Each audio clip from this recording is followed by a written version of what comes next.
he's going to be fine, right? Surgery's going to happen. They're going to go in, fix him all up. He's going to soar through it. But they didn't know that he was an alcoholic. And at this point, the withdrawals are starting to come through. And when those withdrawals hit, we soon realized that it's a lot worse than we could have ever imagined.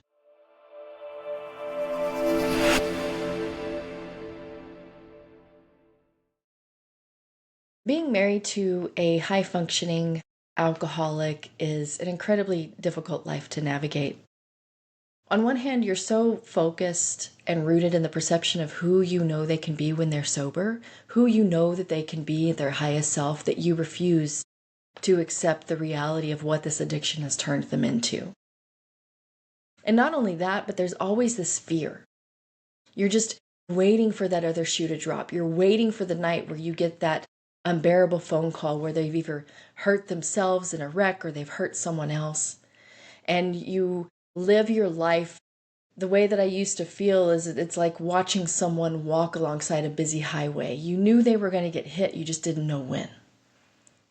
Living your life on those eggshells of never knowing who's going to walk through that door, what version of him you're going to get, this Dr. Jekyll and Mr. Hyde situation, it makes you sick. It puts you in a situation where your body keeps the score.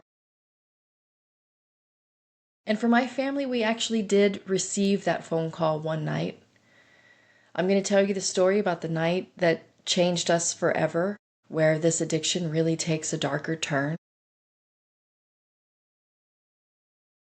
If you have ever been in this situation, if you're currently married to an alcoholic or you're currently in a high-functioning addiction situation or you are in a narcissistically and psychologically abusive situation, then you understand how difficult this journey is.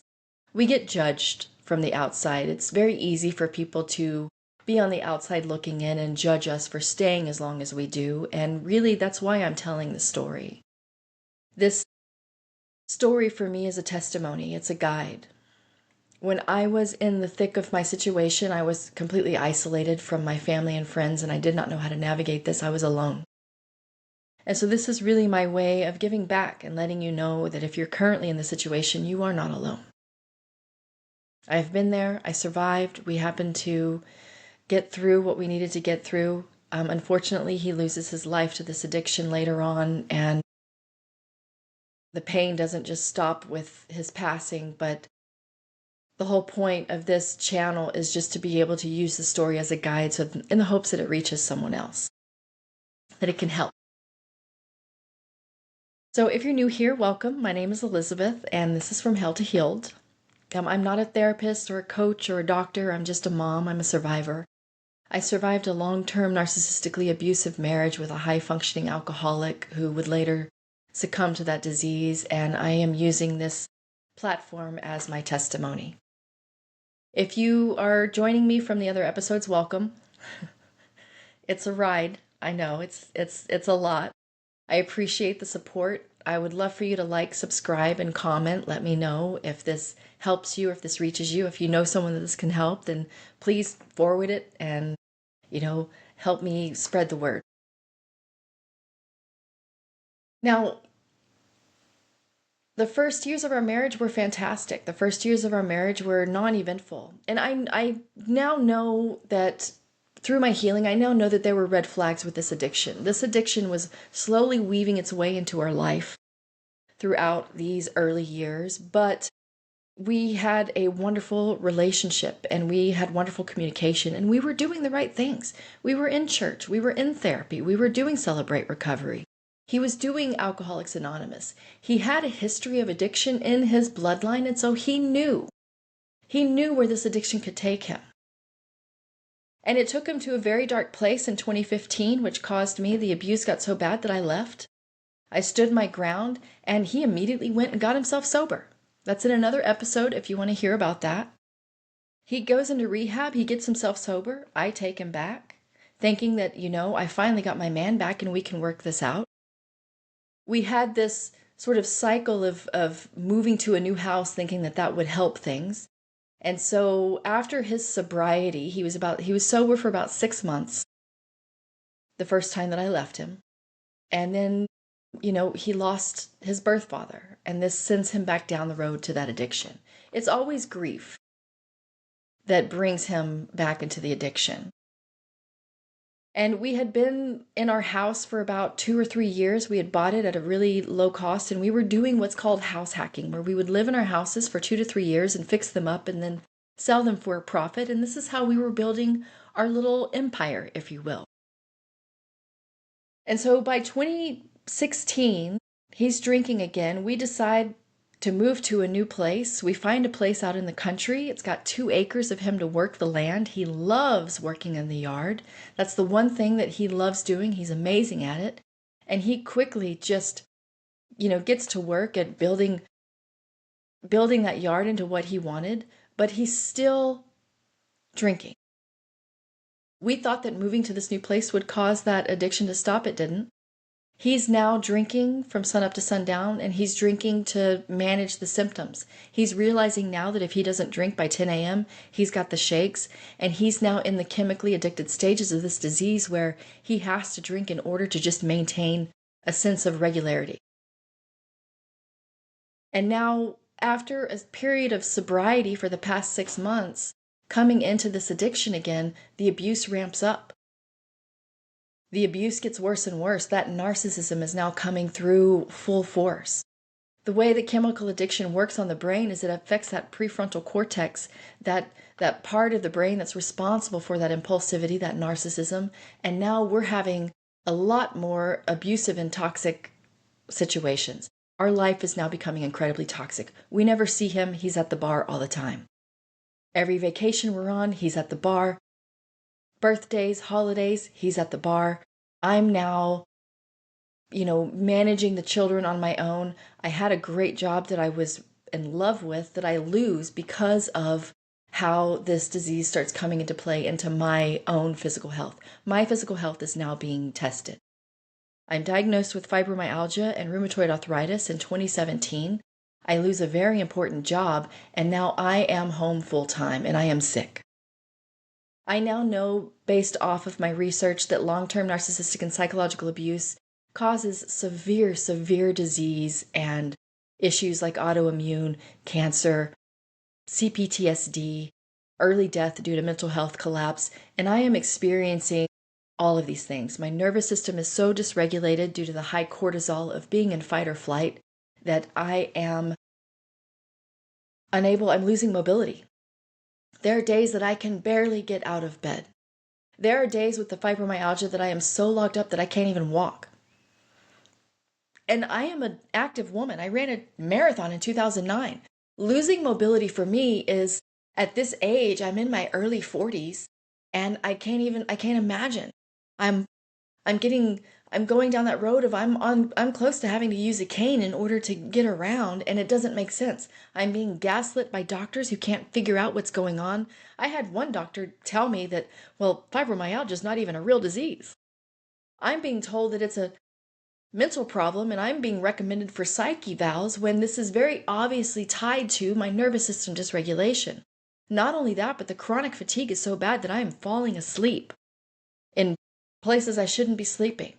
I can't even drive farther than 30 minutes without the risk of falling asleep while driving.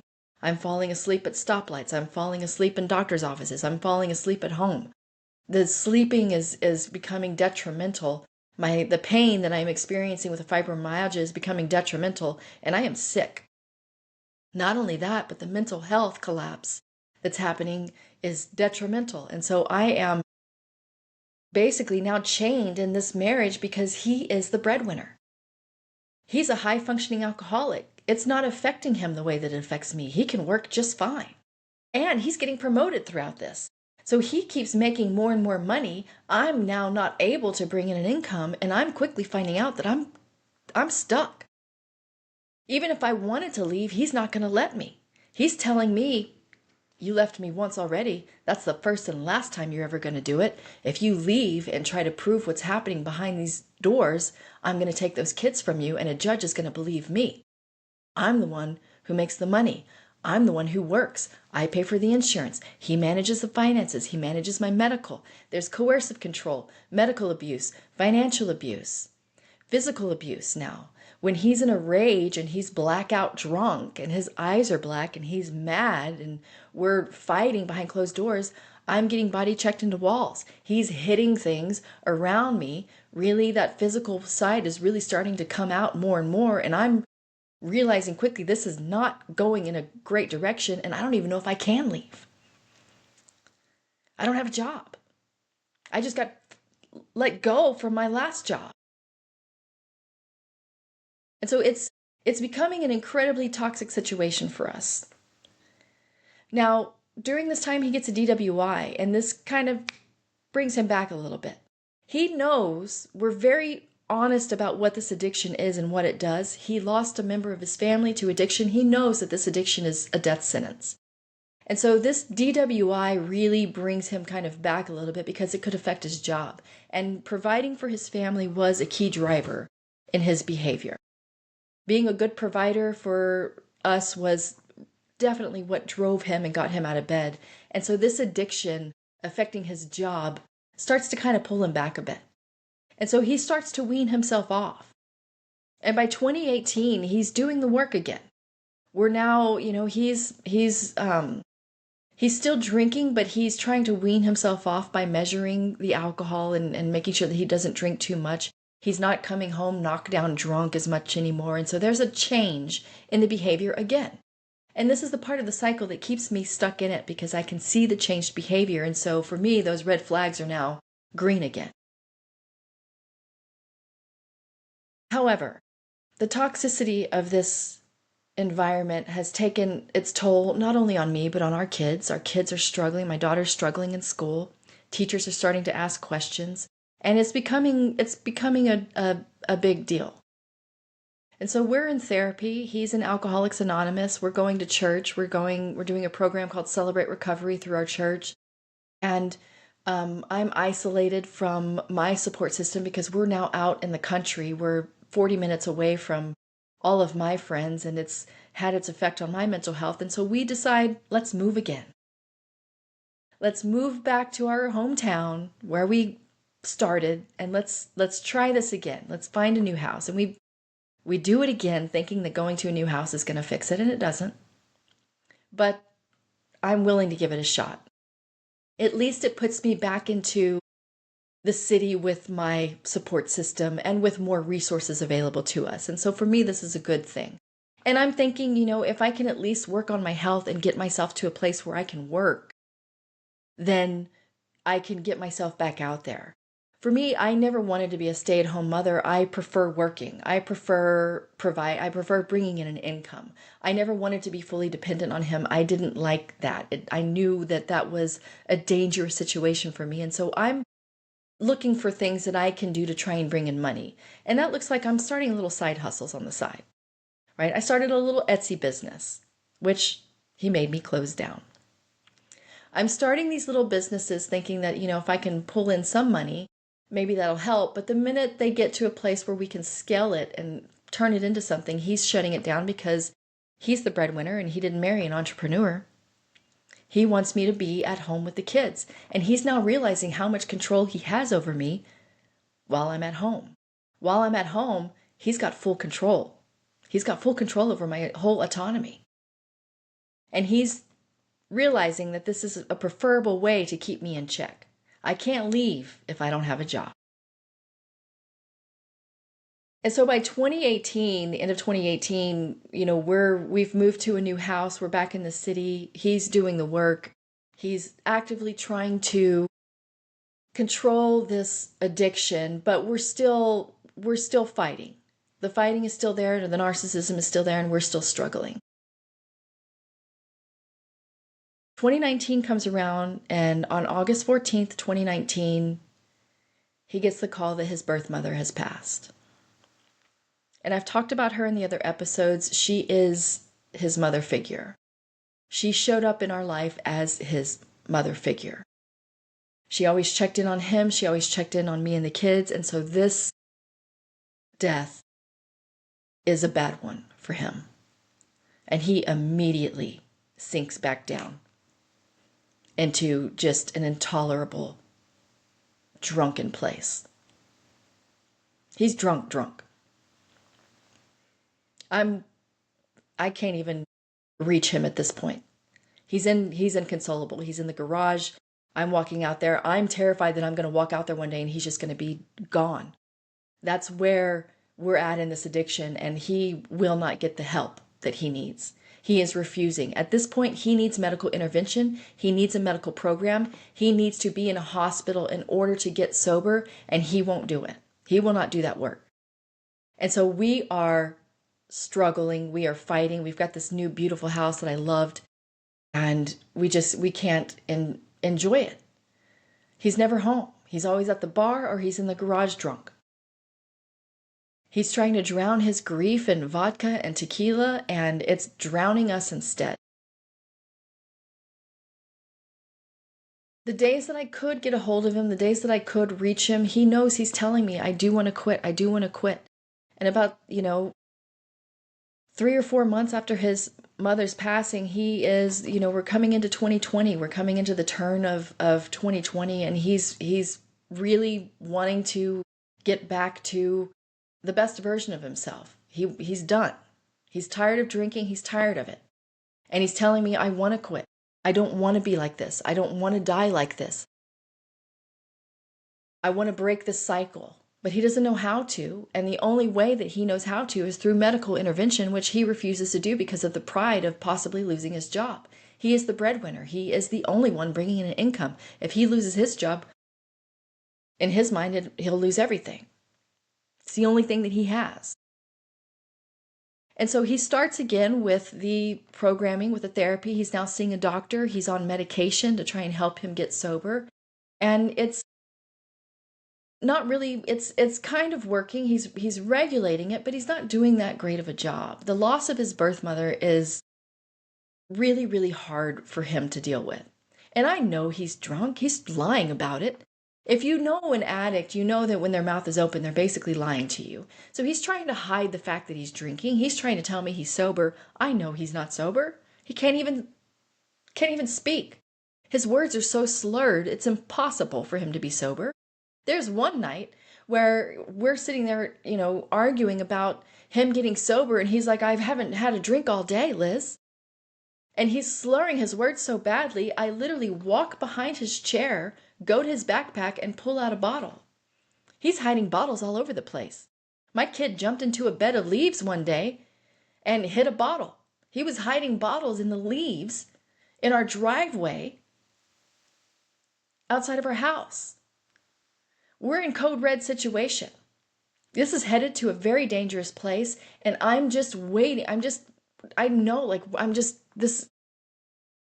can see the writing on the wall. He's in dangerous territory. Not only is he at risk of hurting himself, but he could be at risk of hurting someone else. Now, he wasn't driving during this time. The DWI caused him to, now he was riding his bike to the bar. The bar was right down the street. He would get on his bike and he would ride his bike to the bar. Or he would,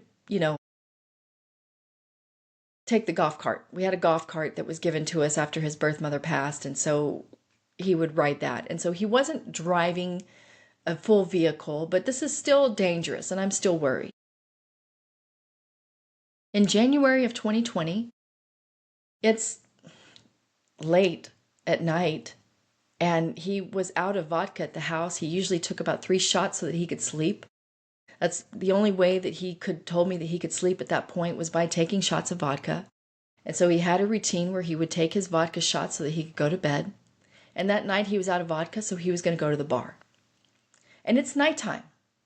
I don't want him riding his bike at night. His daughter doesn't want him riding his bike at night. And he leaves that house without a helmet. And we're basically yelling at him as he's walking out the door, take your helmet. And he's just like, oh, I'm fine. I'm just going down the street.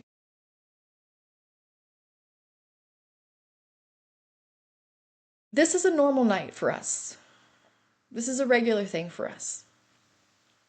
And so I'm just like, fine, whatever. I take my nighttime meds. I get myself ready for bed. The kids have school in the morning. It's, I think, a Wednesday in the middle of the week. And, I get ready to go to bed. And so I'm fast asleep and I get a phone call at midnight. And immediately I'm just like terrified, but it's him. And he's on his bike coming home and he's telling me how this is it, Liz. I need to quit. I need to quit. I'm done with this. I'm done drinking. I want you to know that I'm really going to try and do my best to stop drinking. And I'm trying to get him off the phone because he's driving his bike at night on the phone without a helmet. And so I'm quite literally telling him, that's great. I'll talk to you when you get home. Hang up the phone. And as I'm saying those words, I hear him crash. And then silence. And I'm immediately in emergency mode. I'm screaming into the phone, are you okay? Are you okay? What's going on? What's going on? Talk to me. Talk to me. He doesn't talk for a couple of minutes. I'm freaking out. And finally he gets on the phone and he's like, I'm fine. I'm fine. Don't worry about me. I'm fine. I just crashed. It's fine. I just scraped my knee. It's not a big deal. Don't worry. I'm coming home. And I'm just like, do I need to come get you? Is the bike okay? I'll get in the car and I'll come get you. And he's like, no, the kids are asleep. I don't want you leaving the kids home alone. I'm fine. I'll be home in a little bit. The bike is a little messed up, so I'm going to walk it home. Don't worry about me. And he sounded fine. He actually sounded sober. He sounded clear. And so I'm like, okay. And I wait for him to come home. And I hear, 20, 30 minutes later, I hear the garage door open and I go out into the garage to meet him. And he turns to face me and I realize immediately that he's not fine. He's not fine at all. He's got a gash all the way down his forehead and that skin is exposing his skull. And he's slurring his words. He is not fine. And I am immediately in emergency mode. We need to go to a hospital right now. I'm calling an ambulance. And he's like, no, you're not. You're not calling an ambulance. I just need to lay down. And he pushes past me, goes into the bed and lays down on the bed to try and go to sleep. And so I am doing everything in my power to get this man awake and alert. I am screaming in his face. I am taking towels. I am wrapping his head. I am applying pressure. I'm just trying to do whatever I can do to apply pressure to stop the bleeding and I don't even know what to do. And he won't let me call an ambulance. And so I'm like, fine, get in the car. I'm driving you. I'm driving you to the hospital right now. Get in the fucking car. We're going to the hospital. And he's like, no, I'm not going to the hospital. You're not driving me. We're not leaving these kids here alone. I won't allow it. And he won't listen to me. He will not do anything that I am asking him to do. I am freaking out. I don't know what to do. Now, the next thing that I do, I'm not recommending. Do not do this. For the sake of this, I'm just telling you what I did. Don't do this. I say, fuck it, I'm calling a Lyft. And I called him a Lyft. I called him an Uber. And the guy was 4 minutes away. And so when the guy gets here, I run out there and I'm like, listen, we've had an accident. I can't take him to the hospital right now. We have kids in the house. I've got him wrapped up. The towel was all wrapped up. There's no blood anywhere. No blood can be found. And I put him in the back of the car and I'm like, I will cover all your costs. I will tip you well. Please, please, please get him to the hospital. Hospital's 5 minutes away. I'm begging you. Now, I don't recommend this. Do not do this. Okay, this is not fair. This is not fair to the Lyft driver. But he was an angel. I wish I could remember his name. God sent me an angel that night, and he did. I could track him on the app. He got my husband to the hospital within 4 minutes. And, I spoke to the driver.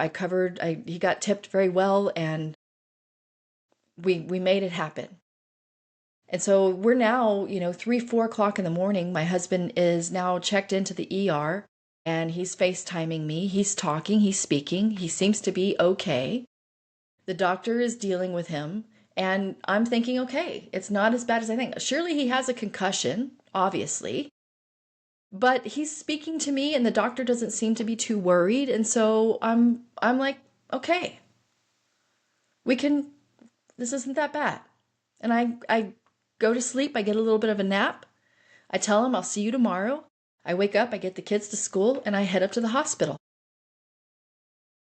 Now, when I get to the hospital, they've run x-rays, they've done everything that they need to be done. He's in a neck brace, and I find out that he has a hairline fracture on his neck and in his mid-back.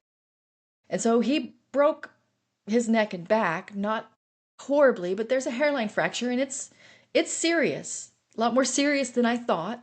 And so we're going to have surgery. And this is Thursday. And so he's, sitting in bed. He's got his laptop out. He's on the phone. He's trying to do deals and work. And the doctors are coming in. They're talking to me. They're like, he's a fall risk, but we're really sure that we can get everything done that needs to be done in the surgery. He's going to be fine. Don't worry. He's in the best hands. Very capable hospital. Fantastic place. And so I'm kind of like, okay, we'll have the surgery. Everything's going to be fine. He's going to be fine, right? Surgery's going to happen. They're going to go in, fix him all up. He's going to soar through it. But they didn't know that he was an alcoholic. And at this point, the withdrawals are starting to come through. And when those withdrawals hit, we soon realize that it's a lot worse than we could have ever imagined.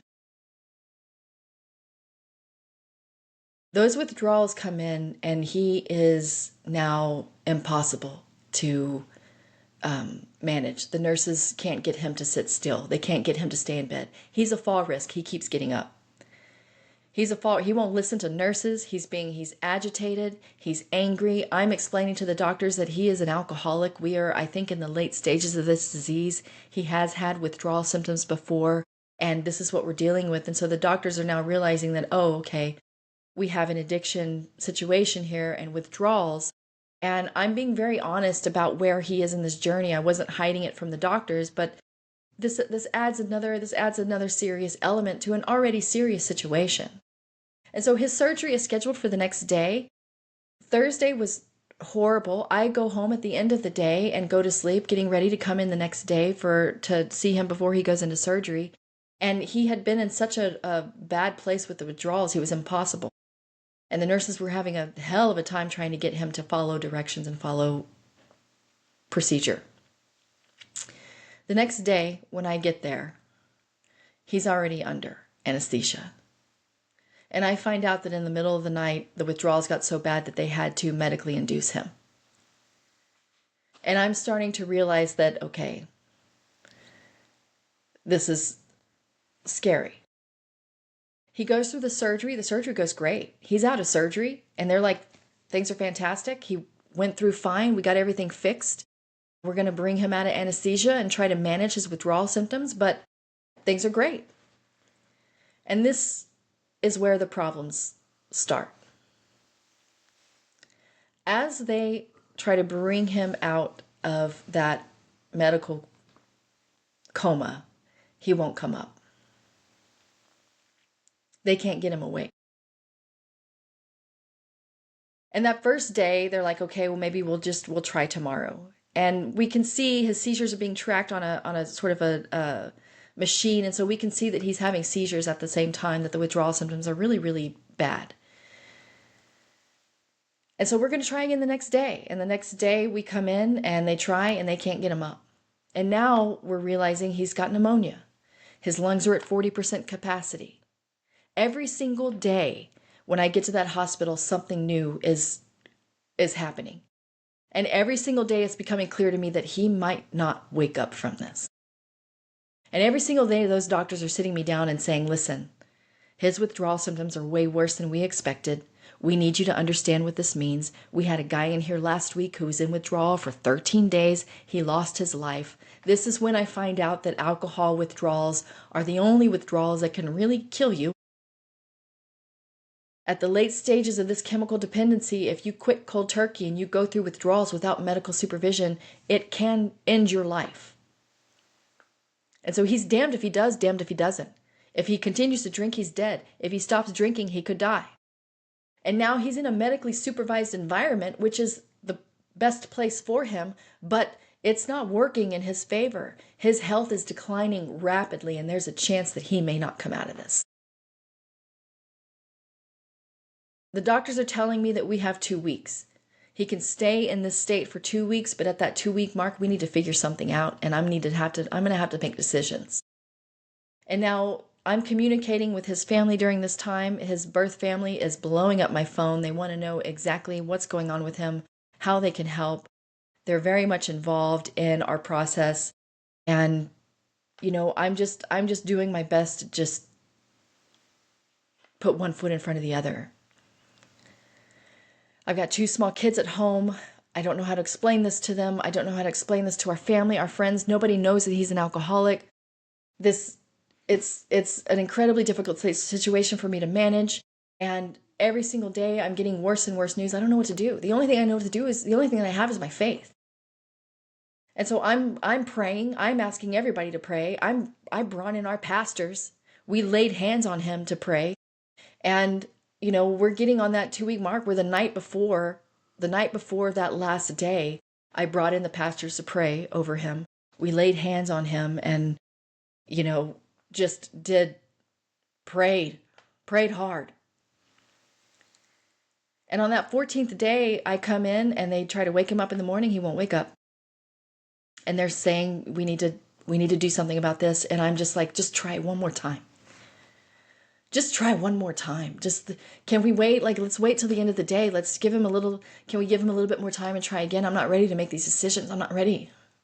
I'm not ready to accept the reality of what could come next. Just try again. And at 6 p.m. on that last day, they try again and he wakes up. It is quite literally an answered prayer. I don't care what you believe. But with the amount of praying that was done in that room the night before, it moved mountains. He woke up. And having him awake is this rush of just, I'm so grateful that he's made it. I'm so happy that he's made it. But I would be lying if I didn't say that I wasn't pissed. There's gratitude mixed with anger, relief mixed with resentment. I am angry. I am so angry at him for going out that night and riding his bike without a helmet and putting himself in the situation. I'm so angry at him for taking us down this road with this addiction. I am so angry with him. I went home and wrote a letter that I never sent him, but it was basically this: if you don't use this to get yourself sober, we are done. You will lose me forever. I'm done. I can't do this. I can't watch you. I can't watch you devolve. I can't watch this. My kids can't watch this. And while I'm grateful that he's alive and I'm grateful that he's here, he's not, him coming out of that medical coma, he's not right. And there's this fear that what if he's changed? What if I've lost him forever? What if something happened when he was in that coma and he's never going to be the same again? And my biggest fear of him coming back from that coma and not being, and that piece of him that I was holding on to being gone, it's, as the days are progressing, his mental capabilities aren't coming back. He's talking.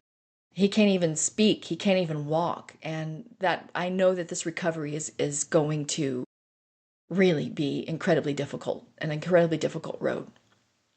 Now, the doctors are telling me that it's normal after being in a coma for that long to have these sort of mental, disparities and these issues, and that it's going to improve. And after a week in the hospital, he does start to improve. He's still got a lot of work to do, but he gets transferred into a rehabilitation facility, and so he spends a month and a half in a rehabilitation facility. He relearns how to walk, and he's sober.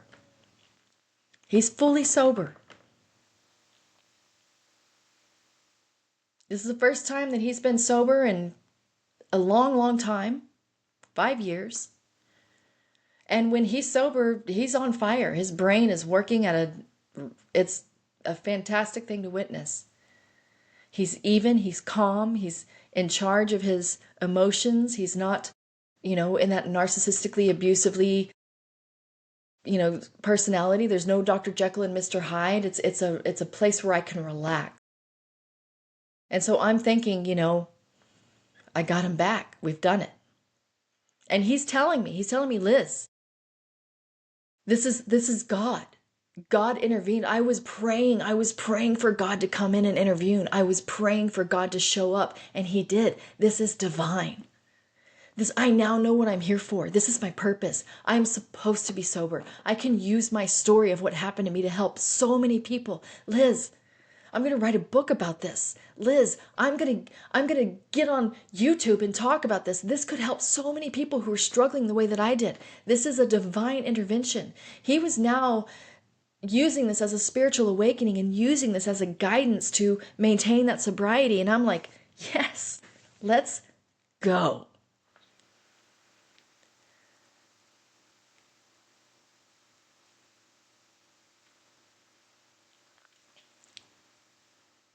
You really want to believe when they're so excited at this stage, when they reach that sobriety, you really want to believe that they're going to hold it. But it's 2020. As you know, COVID hits. We get him home.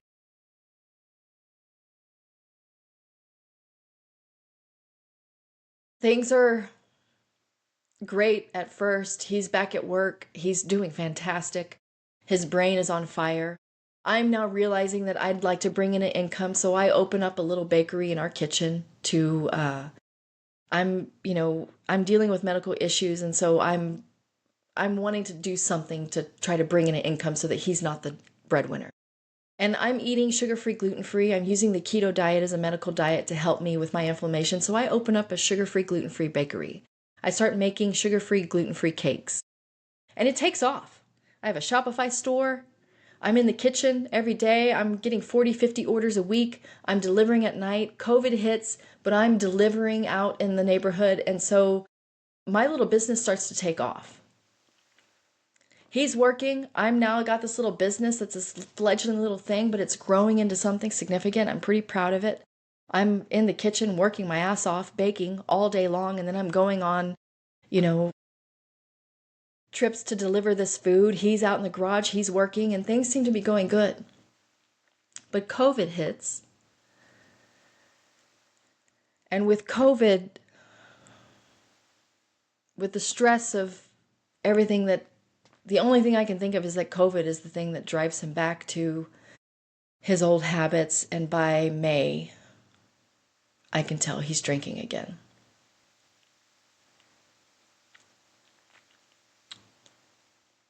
All that work, a near-death experience, a spiritual awakening, and he was sober for 5 months.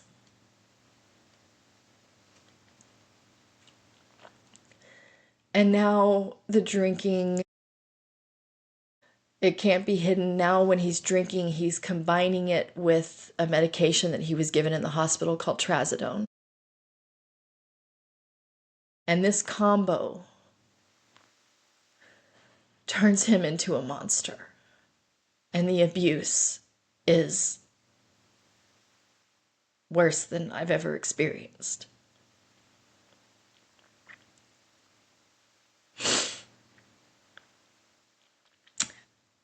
I'm going to stop there. In the next episode, I will go into really the next steps of what happens. If you've been with me this long, thank you. I appreciate you. Like, subscribe, comment, tell me your stories. If you know someone that this can help, send it to them. I'm really hoping to use our story as a guide. When he was sober, he told me that his purpose on this earth was to get sober so that he could use his story to help other people.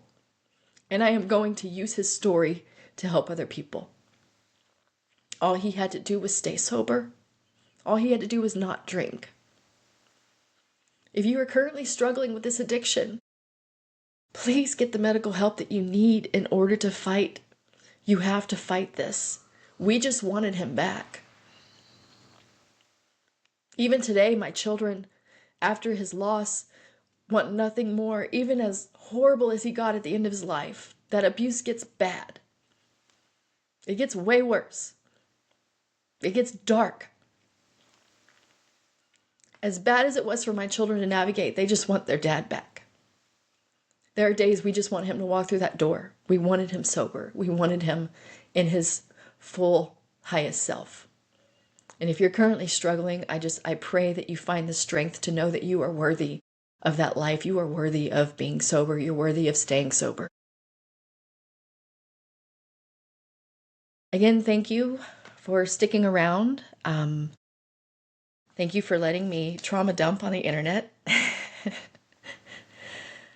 I've done a lot of work to get myself in a healed place. We are, as a family, we are healing very well from this, and we are in a good place now. But I feel this story is incredibly important, and that there are people out there that need to hear it so that it can help them on their journey. And if that's you, then I appreciate your support. My name is Elizabeth, and I will see you in the next episode.